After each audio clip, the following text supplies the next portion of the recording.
हाल ही में केंद्रीय पर्यावरण मंत्री भूपेंद्र यादव ने centre for science and environment की state of India's environment report 2022 जारी की है।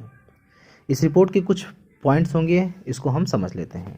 देखो, रिपोर्ट के अनुसार 11 एसडीजी में शून्य भूख, अच्छा स्वास्थ्य और भलाई, लैंगिक समानता और सतत शहरों और समुदायों जैसी चुनौतियों के कारण भारत की रैंकिंग फिसल गई है। भारत ने गुणवत्तापूर्ण शिक्षा और जमीन पर जीवन की गुणवत्ता के मामले में भी खराब प्रदर्शन किया है।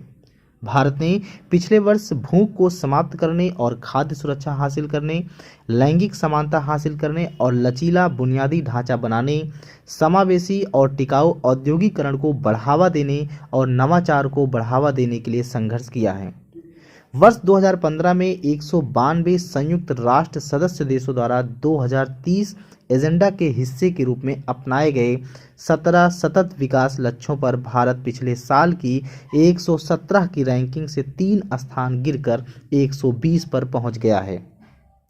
ताज़ा रैंकिंग के अनुसार पाकिस्तान को छोड़कर भारत अन्य सभी दक्षिण एशियाई देशों में पिछड़ गया है, जो 129वें स्थान पर है।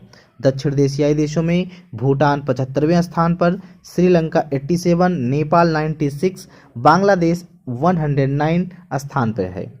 भारत का समग्र सतत विकास लक्ष्य यानी कि एसडीजी स्कोर 100 में से 66 था। इस रिपोर्ट के अनुसार 2030 के लक्ष्य वर्ष तक एसडीजी को पूरा करने के लिए सबसे कम तैयार राज्य झारखंड और बिहार है। रिपोर्ट में यह भी बताया गया है कि राज्यों में केरल सबसे ऊपर है, वहीं तमिलनाडु और हिमाचल प्रदेश क्रमशः दूसरे और तीसरे स्थान पर है। इस रिपोर्ट के अनुसार केंद्र शासित प्रदेशों में चंडीगढ़ शीर्ष स्थान पर है, उसके बाद दिल्ली, पुदुचेरी और लक्षद्वीप संयुक्त रूप से दूसरे स्थान पर हैं, वहीं अंडमान और निकोबार द्वीप समूह तीसरे स्थान पर हैं। संयुक्त राष्ट्र के सभी सदस्य देशों ने वर्ष 2015 में सतत विकास के लिए 2030 एजेंडा अपनाया, जो ग्रह और लोगों के लिए समृद्धि और शांति के लिए एक साझा ढांचा प्रदान करता है। इसमें 17 सतत विकास लक्ष्य हैं, जो सभी देशों के लिए एक वैश्विक साझेदारी में एक साथ काम करने के लिए एक तत्काल कार्यवाही करने का आग्रह करते हैं।